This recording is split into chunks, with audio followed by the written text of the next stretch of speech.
G'day, I'm Stefan Dennis, and this bloke here is... Taylor Glockner. There you go. Look, thanks for sending in all your questions via Facebook and Twitter, and I'll tell you what, we'll try and answer them as best we can. I've got one for you, Taylor. Sure. Yeah, look, Alicia asks, who would you choose, Kate or Imogen? It's a tough question. I don't know.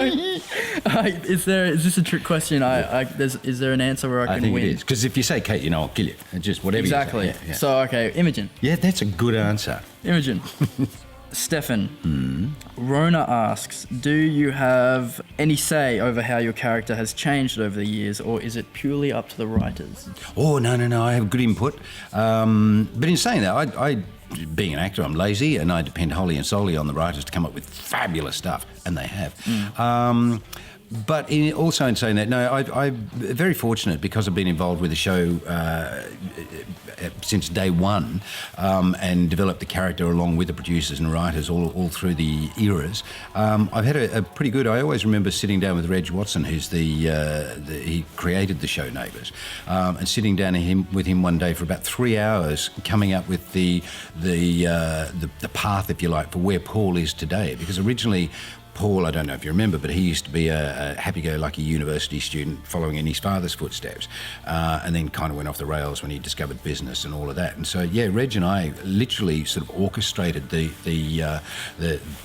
guide, if you like, or the path for Paul to get to where he is today. So, yeah, no, I get input. And the writers always like... The writers and the storylines always like it when we come up with some ideas, because they go, oh, phew, don't have to think this week. There you go. Kirsty's got one for you. She says, are you single and looking for love? Because if you are, she's interested. I have to be so careful what I say. Aren't you, here. Kirsty? I'm seeing a girl and I really like her and I think she likes me, but we haven't made anything official. Well, you're just seeing her. Yeah, well, you just say, we're just, I can see that girl. Yeah. There she is. I've seen her and I'm like, she's seen me now, hey. I'll try and get her on a date. No, we're just dating at the moment, but we haven't made anything too serious. Sridhar asks, will we see Paul as the powerful ladies' man again? I actually went to the producers after the whole Rebecca debacle, and then even more so with the Priya affair. I said, look, it's probably pretty wise not to entangle Paul up with or in a relationship for a bit of a while. Give him a bit of a breather. And they were actually very, very much in agreement with that. And they thought, yeah, it might look a bit silly if he just jumped straight into another one. Particularly when he said that Rebecca was the be-all and end-all, and he was so incredibly devastated by what happened there. So... but there's bound to be love on the horizon somewhere. He's a ladies' man and he's powerful, so yeah, girls would like him. And he's got a penthouse. He does. And a smoking jacket, even though he doesn't smoke. All right. Oh, here's one for you. Bayou asks, who is your celebrity crush? Good question. Emma Watson. That's weird. I'm thinking cute. of Emma Thompson.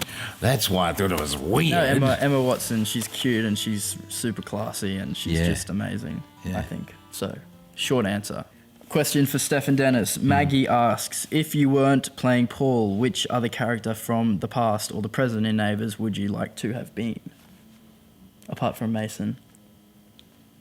I don't know. Well, it's really weird because when I got the job, I don't know, but people probably do know about this because I've said it in interviews, but I actually never auditioned for the part of Paul. I auditioned for the part of Shane, I think, originally.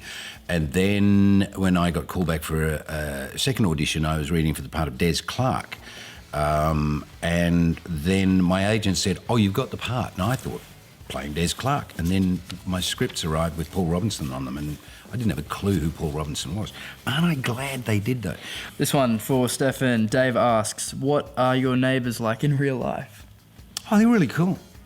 Yeah, you had to give that answer, didn't you? Pip, I'm assuming, Pippa or Philippa. Are you like Mason in real life? Yeah, I am. I think as actors, we all are all sort of a little bit like the characters that we play, or a lot like them, but we find the parts of us that are like them and we accentuate them. Bingo. You know what I'm trying to say? I agree with you totally. So I'm not 100% like Mason, but depending... There's traits that you take. Yeah. So I'd like to think I'm not like Paul at all. Because if I was, I'd have no family, no friends, but I'd be very rich. Tony asks, when will Don't It Make You Feel Good be available on iTunes? I love that song. I'm glad you do, Tony. It's already, I don't know. I got to say, apart from the UK, it's probably more popular now in retrospect than it was back then. Wish I was making money on it. It's on YouTube. No, you can see it there. You could buy it again and I might make half a cent. The answer is I got no idea. I have very, very little to do with that song other than sort of singing it in my gigs when I do them. Yeah, it's a weird song. It was never my favourite song, that one. I actually preferred my second single. Which second single, you're probably saying? Yeah, the one that was better than that one. But anyway, there you go. Yeah, I don't know. Isn't it not on iTunes already? Is it? I reckon that's about all we got time for today. So thanks for the questions. Keep them coming in. Sure. We'll keep answering them. We'll keep sitting here making fools of ourselves. Can't even talk. I'm an actor. See you next week. We have more questions and we'll answer them next week. So it's good night from me. See you later. No, you're supposed to do the two Ronnies. And what do I say there? I say, and it's good night from me, and you say, and it's good night from him. And it's good night from him. Yeah, or something stupid like that.